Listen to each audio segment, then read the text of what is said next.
Well, we know Chicago's Polish roots run deep, but the community's ties to modern-day Poland were on full display this week for a visit from its prime minister. He's the Prime Minister of Poland, Mateusz Morawiecki, in the U.S. for just 2 days, making sure Chicago and its vibrant Polish-American community are on the itinerary. Chicago's Polish community is alive and well. Vince Girasoli, CBS 2 News.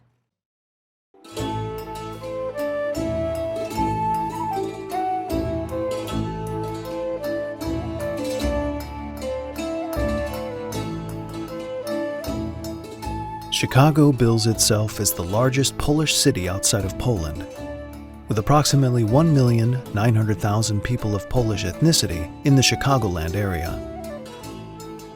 Poles in Chicago are made up of both immigrant Poles and Americans of Polish heritage. They are part of a worldwide Polonia, the Polish term for the Polish diaspora outside of Poland. Poles in Chicago have contributed to the economic, social, and cultural well-being of Chicago from its very beginning. As of the 2000 U.S. Census, Poles in Chicago were the largest European American ethnic group in the city, making up 7.3% of the total population. At the dawn of the 20th century, Chicago was the second largest city in the United States with over 2 million residents. It was also the center of Polish culture in America. More than 4 million Poles immigrated to America between 1870 and 1920 in search of a better life. In Chicago, they worked in the most dangerous factories and mills in the nation. In their neighborhoods, they built Polish communities, preserving their cultural traditions and values as best as they could. But more than anything else, they built their churches. And what churches they were. The Poles are among the most fervently Christian race in all the world. Their Catholic faith is who they are as a people.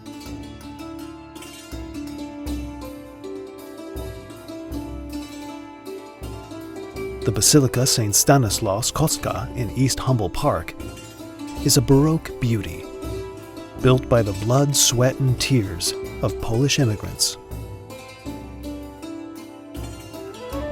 In the early 1960s, the federal government was planning on destroying the temple to make way for the Kennedy Expressway through the power of eminent domain. The Poles said, "Over our dead bodies you will." And so, St. Stanislaus Kostka still stands today. The expressway was forced to go around the church in what is now known as the Rostenkowski Curve. It is a testament to the great faith of Chicago's Polish Catholics. But there was one family of Polish Catholics in Chicagoland that realized to their surprise that they were indeed not Catholics at all.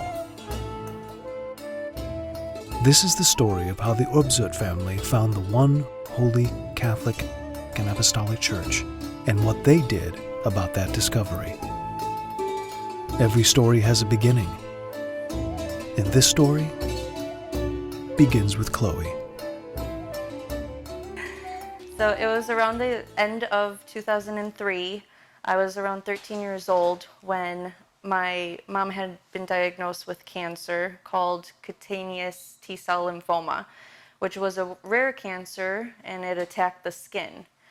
It had spread around her body and even had developed a bump over her eyelid. My mom's best friend at the time, Maria, which we knew since we were babies, had been my mom's #1 support while going through this rough time. Maria, being from St. John the Foreigner, had invited my mom to come with her to church one Sunday. And the following Sunday, my mom had invited my brother and I to go as well. So, not knowing what to expect, we started walking up the stairs to enter into the church, and I was struck with such calm and peace from hearing the chanting. My family was going through a lot of ups and downs at that time, so it was a beautiful escape for me. As cliche as it was, the moment that I stepped into the church, I told myself that this was what I wanted to be.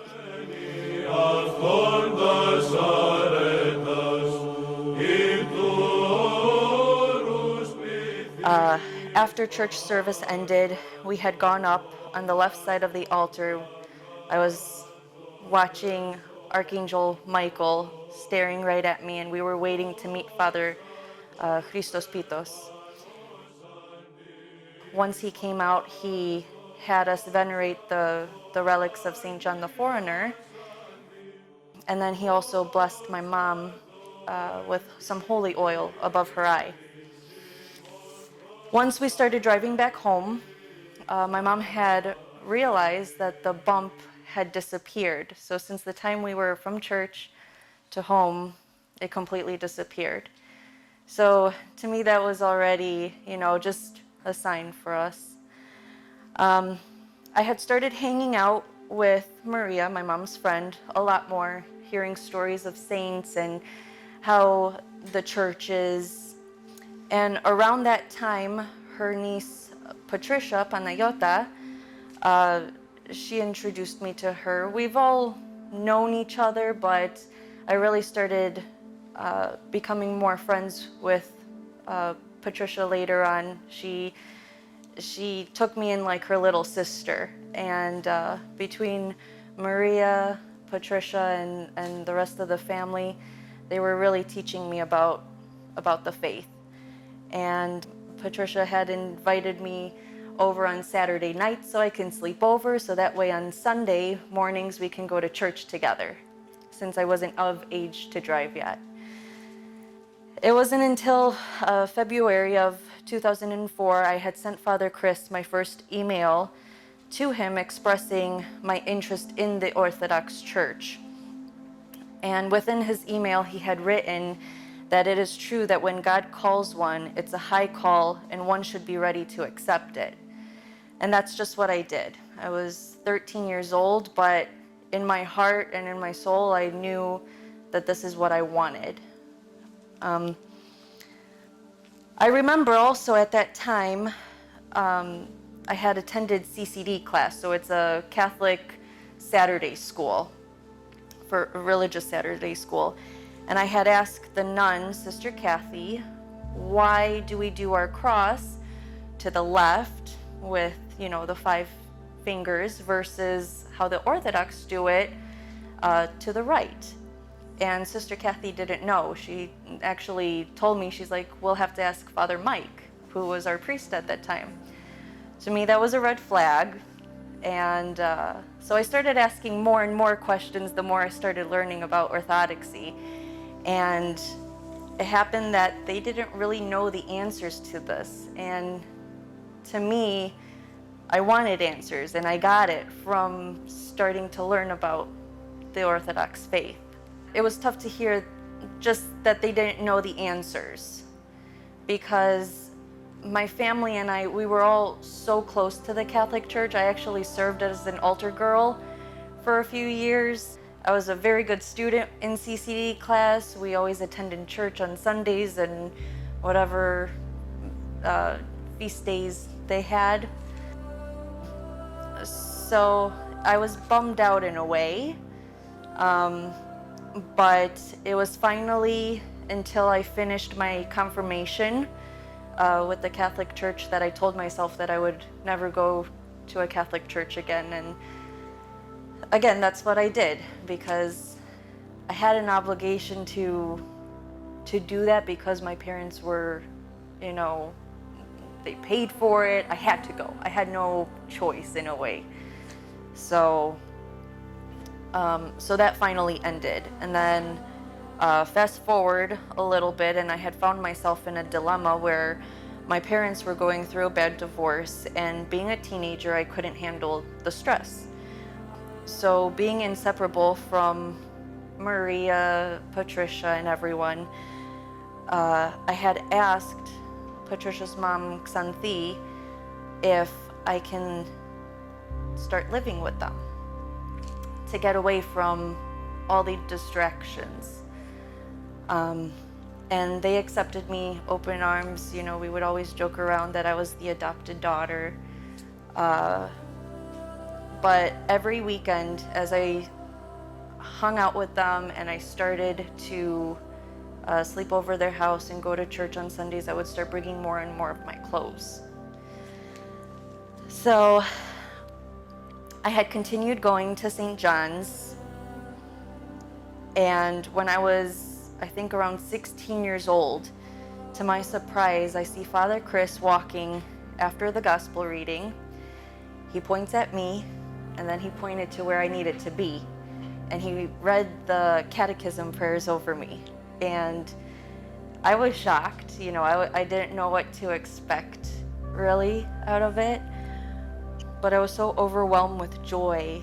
And I remember going straight to Ioana, and I just gave the biggest hug and started crying my eyes out, just because I waited 3 years, it felt like, for that moment. Continuing with catechism lessons, I had to wait till I was at least 18 to get baptized, so that way I was legal and my parents couldn't tell me no or stop me. I had to deal with a lot of comments from family in general. Why are you fasting? It's not healthy for you. Why aren't you eating meat? We already had Easter, you know, while we had 1-2 weeks left until our Pascha. With all the trials and tribulations, it led me to the day of my baptism. It was the weekend before Pascha of 2009, me being at 19 years old. I officially became an Orthodox Christian, with Maria, Panayota, and Ioana being my godmothers. So I had 3 godmothers. And it's, God puts everything into place, because Maria tells me throughout my journey that when I was younger, I don't know if it was an event, a baptism, something had happened where I had to go to the Orthodox Church, and she had taught me to do the sign of the cross, you know, with the 3 fingers and to the right.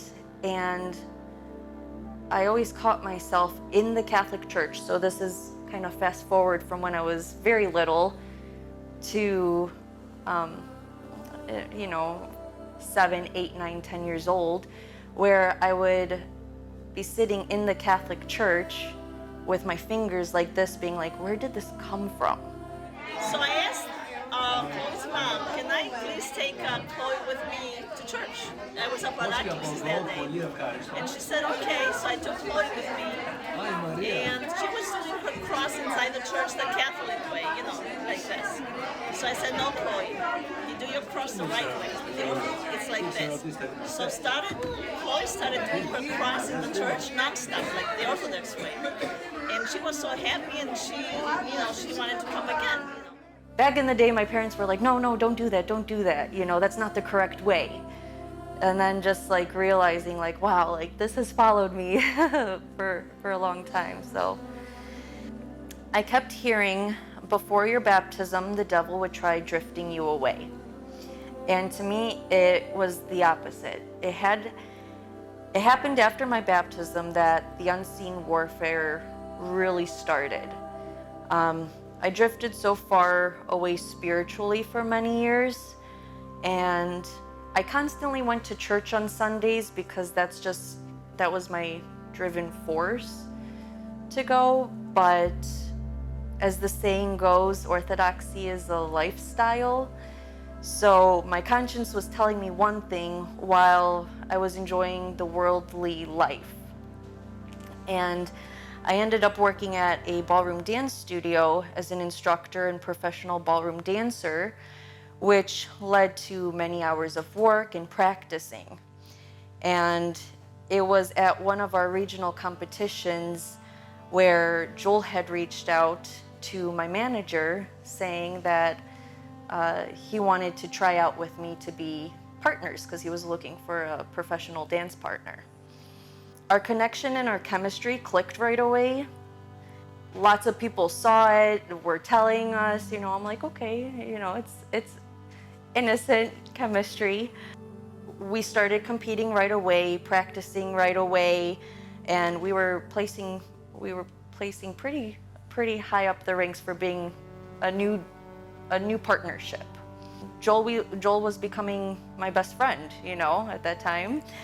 With hours of practicing and traveling, I started opening up to him about my life and what was important to me and the Orthodox faith, because I was living this life, but I felt like I was kind of ignoring the Orthodox lifestyle that I've been wanting and craving. That's when I would have Joel kind of cut in. So, who is this? So this is my husband, Joel, and we got married in June 6th. Hold on, you're gonna have to restart. Sorry. So now, Joel, what's your Chloe's background? Chloe, you're Polish, right? Correct. Your father's Polish?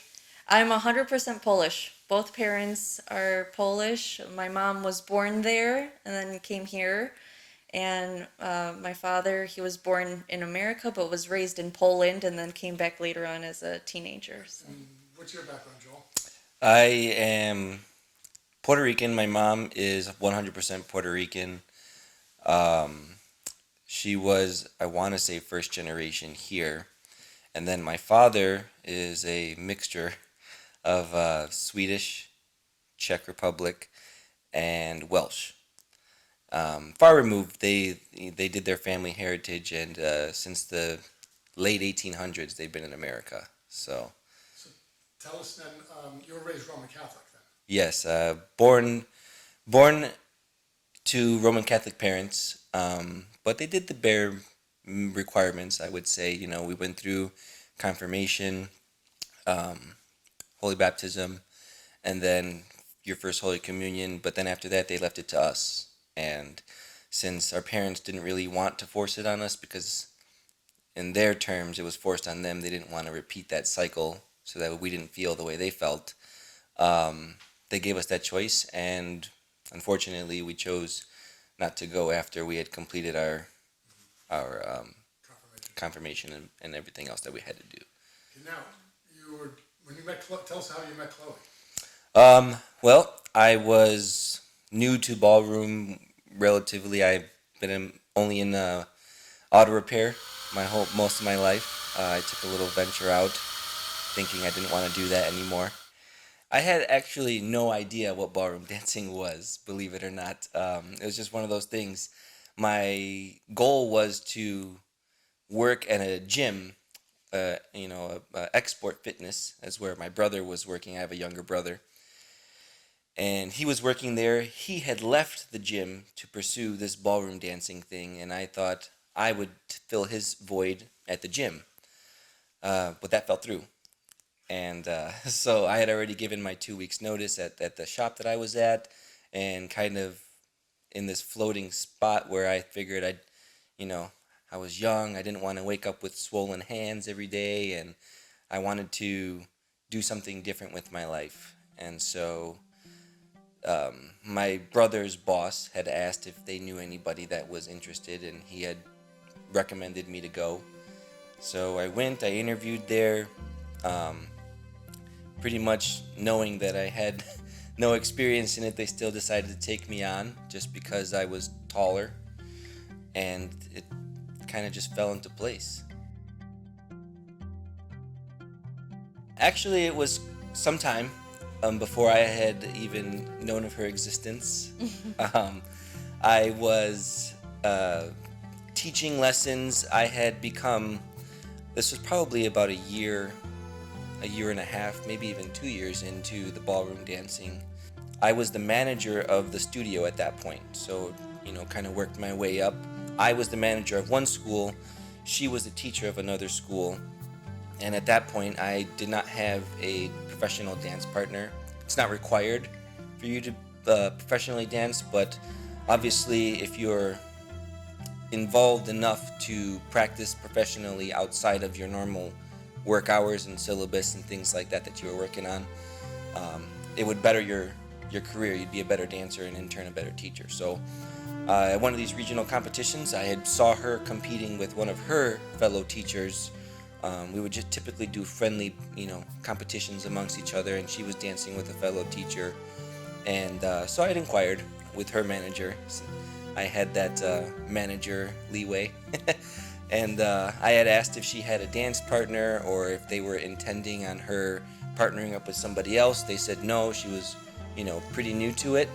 So I had asked their manager if I could borrow her to come to my studio for a day so we could kind of, typically what you do is you go over some steps and stuff like that and see if it was going to work out, if you butted heads or it's a very traditional I lead you follow type of thing, and sometimes it doesn't always work out, but since the beginning it always worked out for us. Yeah always. We'll try. Now I follow her some more than I yeah we were friends, strictly friends and dance partners for maybe the better half of 6 months or longer, maybe. I had I had a deep love for history.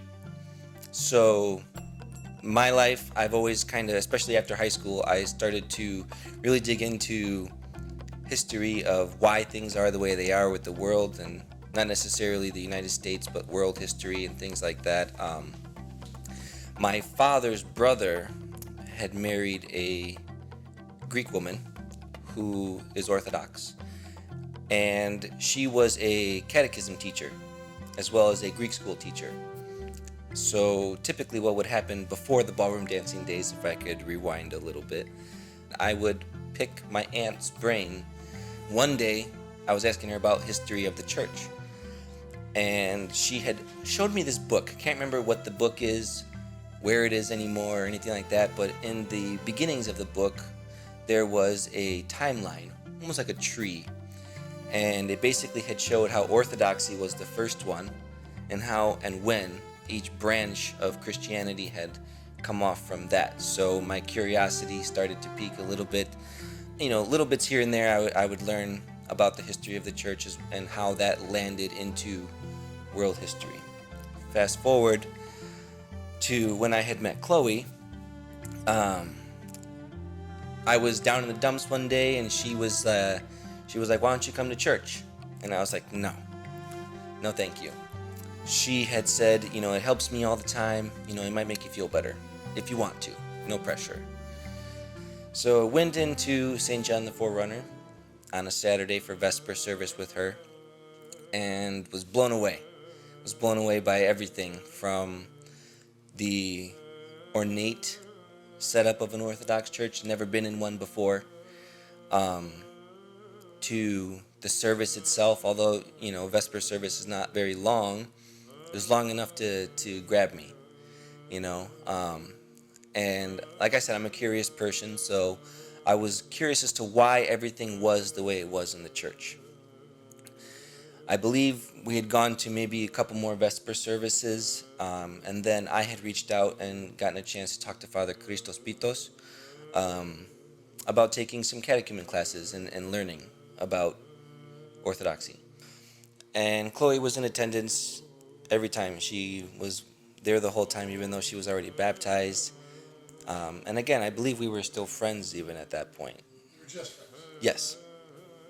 And so Your initial connection to Orthodoxy wasn't connected to wanting to marry an Orthodox girl. true. This is true, actually. It started off. It kind of snowballed pretty fast after that. She was a big support through the beginning, from the beginning all the way until now. Were either of you romantically involved with anyone else during this period, at the beginning of catechism for Joel? Yes. Okay. Yes. One of you was. Yes. Yeah. I think I had just ended a relationship. Yes, and she was. So we were not romantically involved with each other. I got my first prayer book, the English prayer book, the blue one, and I would sit in my apartment and I would just read the prayers and just completely edified and mind blown by these beautiful prayers. So I learned a lot. My catechism was about 2.5 years, and we learned a lot together. From talking to each other to my nerdy independent research, as I like to call it, and then obviously whatever we could bend an ear of Father Christos. During the time of my catechism, we had begun dating. Like I said, it was about 2.5 years of my catechesis. So probably about the last year of my catechism, I had proposed to Chloe, and I fell in love with her. She was continuing to be a big supporter of me being Orthodox for myself, not to marry her. It had started off that way, but she wanted to make sure that it continued that way throughout. So, we continued to learn and grow as a couple, as well as Christians. And eventually, I got baptized in 2016. I want to say maybe 3 months before we had gotten married. I told him that from the beginning, when I wanted him to do this for himself, I wanted it to be where if something were to ever happen to the both of us, that he would still continue because he found the truth, And so I would hope that that would have happened. Yeah, I'd like to think that would have been the case, that I would have continued through. It had only solidified. I would say that when he started catechism class was also around the same time that he was confessing his feelings for me. And at that same time, where I had somewhat of a relationship with someone else, I told him that I needed time, and he said, I'll wait for you, Yes. So it was, he started the catechism class on his own, and then through just us learning and me even getting back into the lifestyle of Orthodoxy, I was able to really connect with him more. So, Chloe, do you remember the day of your baptism? Yes. I make sure that I remember this day for the rest of my life. Sorry. It's okay. Joel, do you remember the day you were baptized? Yes. It was. I walked in very confident, and it was instantly cold sweats. The prayers that I read over you, and the procession going to the baptismal font was. I felt frozen in time. It was amazing. Chloe, you remember his baptism? Oh, yeah. Yeah, of course. Just as happy for you as it was for him. Yeah. It was like reliving mine again. And then the day of your wedding was all that much more sweet. Yeah. Your journey together. Yeah, it's nice. I would say, I don't know how it is for all Orthodox churches, but ours really feels like a big family. So I feel like they saw her growing up into it, and they accepted me with open arms, and it was amazing. How long have you been married?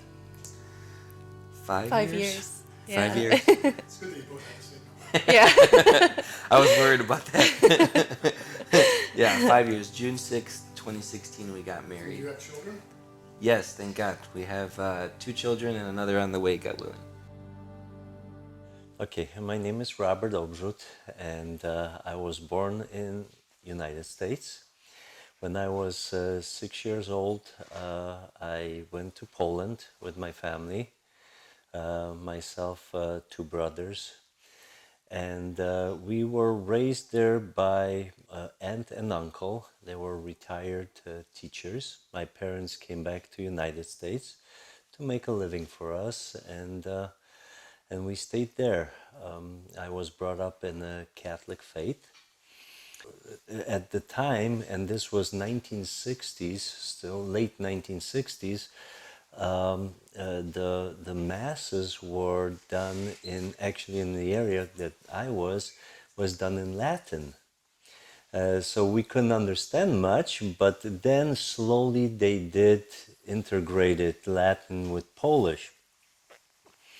The priest still would face the altar, not the people. And the church was very, very old. I actually enjoyed going there because of the beauty, the history that the church had. One of the things that I was always looking forward to was holidays, like Christmas, because, in those days, the church was full of people. The songs that were sang,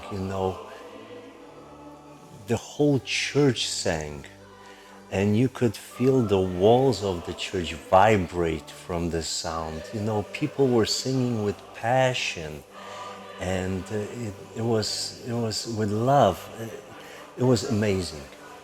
I was a very, I would say, pious person, being a Catholic, but because of those changes in church, I start losing what I loved about the Catholic Church.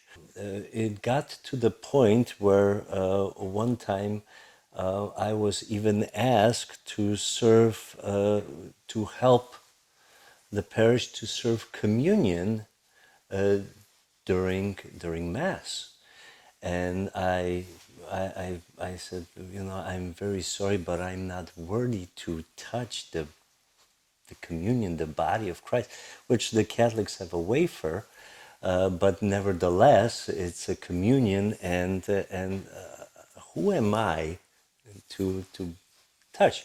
And what the Catholic Church adopted was the idea that, regular parishioners, they can serve communion to other parishioners. This was one thing that was something that I had a very hard time to accept. Another thing was that, once you got to know a priest, in Orthodoxy, spiritual father, you open up to that priest. You can talk about your problems, the confession and everything else. But in archdiocese, what they have is they have rotation. Every 5 years, they rotate the priests. So therefore, you get to know somebody. You open up to your father, spiritual father, and then after 5 years, goodbye. You lose him, and somebody new comes in. Another example, the confession. The confession is happening in the confessional. The priest doesn't see you, you don't see the priest.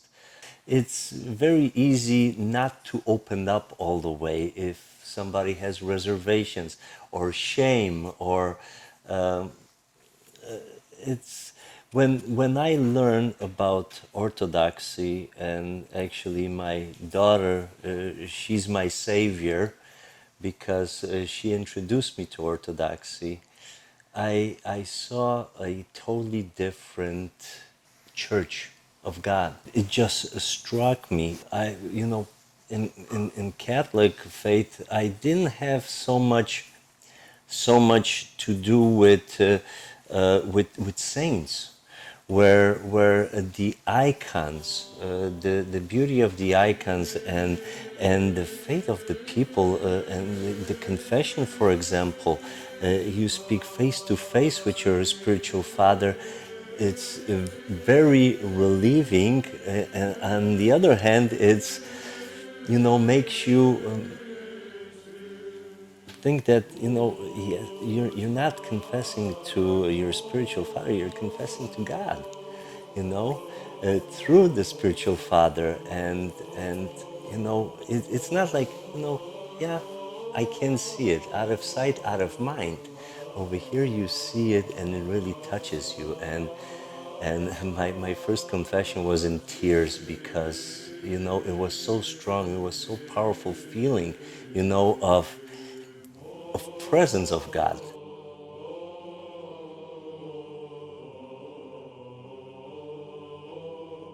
I'm not gonna go maybe into details, but I found myself at the lowest point in my life, and I didn't know what to do with myself. I was actually homeless for a couple months, and you know, going from being on the top and hitting the bottom, it was a real difficult position in my life, and I took it very hard. And the only thing that I knew that can save me is God. I've never forsaken Him. I did turn away by not going to church, not confessing, not being, you know, not even praying. And this period of my life was about 10 years. And after 10 years, when I hit the bottom, you know, I found myself helpless and hopeless. And that's when one night I was alone in my apartment, and I fell down on my knees and I cried like a baby. And I started praying to God to help me, to put me back on my feet. And I made a promise that I will change my life. My original marriage in the Catholic Church, in the Catholic faith, it didn't last. Produced 2 children. I produced 2 children. I was married for over 22 years. But then things, you know, happened, and we parted our ways with my first wife. And then, you know, I was drawn away from everything, but going back to me coming back to faith, my daughter Chloe, you know, she took me under her wing. Instead of me taking her, she took me, and she showed me the side of Orthodoxy, which you know, I fell in love with. So I had a conversation, a talk with Father Christos, who's the priest of St. John's. I told him that you know, I would like to become Orthodox, and you know, he asked me a couple questions. Where is this coming from? Why now? You know, he asked those questions because he wanted to make sure that this is what I want. That because this is not something that I can take lightly. Orthodoxy, faith is very. That's what I love about it, because it hasn't changed. And if you have to be committed to it. Give yourself to the Lord and to the faith, because there is no turning back. You know, you cannot change your mind. This is the original faith. Okay, where am I going from now? You know, so am I doing this for myself? Am I doing this for some other reason? Am I, you know, because I also met someone in the church. I assured Father Chris that this is something that my soul needs, because not just I was lost and away from church, but also my soul. My soul always thirsts for God, but the body was separated, you know, and my body was doing something else, and my mind was somewhere else, and there was a disconnect. I was the prodigal child. I was given catechism, and I was baptized. This was, I believe, 2016, 2017. Yes, I do. Yes, I do. This was right after a baptism of my son-in-law Joel, Chloe's husband, and as the Orthodox tradition is that after the baptism you get a blessing pin. Everybody does, and so as I was walking through the line, she was there pinning those blessing pins on people, and that's how we made the first eye contact. And then the second time where we were able to have a conversation and even to dance was at Chloe's and Joel's wedding. After that, I was baptized, and then after the baptism, shortly afterwards, we got married with Akrivi, because during the catechism that I was going through, we were dating, and Father Chris had very strict rules for us. So, and everything was new to me, and one of the amazing things is fasting. It's one of the most difficult things, but also amazing that we do. Orthodoxy does a lot more for Christ, our Savior, than any other faith that I've met. The Orthodox life has changed me in ways that I've never thought possible. One of the differences between the Catholic and Orthodox, or in Orthodoxy, was that Catholic Mass lasted 45 minutes. It went very fast, and we're out. Over here in Orthodoxy, the chanting, the prayers. You have time to immerse yourself in prayer, and instead of I just got here and it's all over.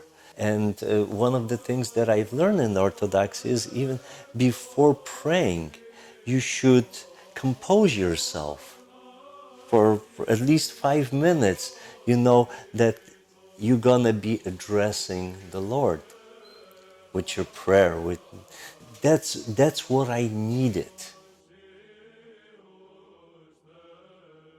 This is my wife, my lovely wife Akrivi, and my 2 children, Julian and Ariadne. And this is the blessing that I received from my Lord coming back to faith and coming to Orthodoxy. He gave me a second chance in life and blessed me with these beautiful people. I couldn't be happier. Akrivi, what's your background? I was born in Orthodoxy, New Calendar. And as many of us, we drifted away during our young years. But eventually, thank God, I found my way back. So, Robert, why don't you introduce the family? Who is everyone? Okay, on my left is Ariadne, my daughter. Next to me is Akrivi, my wife, and my son Julian. And next to them is my son-in-law Joel with his son Noah. And next to him is my daughter Chloe with their second son Leonidas. And there is a third grandson on the way. Okay. So the Orthodox family is expanding. God bless you all. Thank God. Thank God.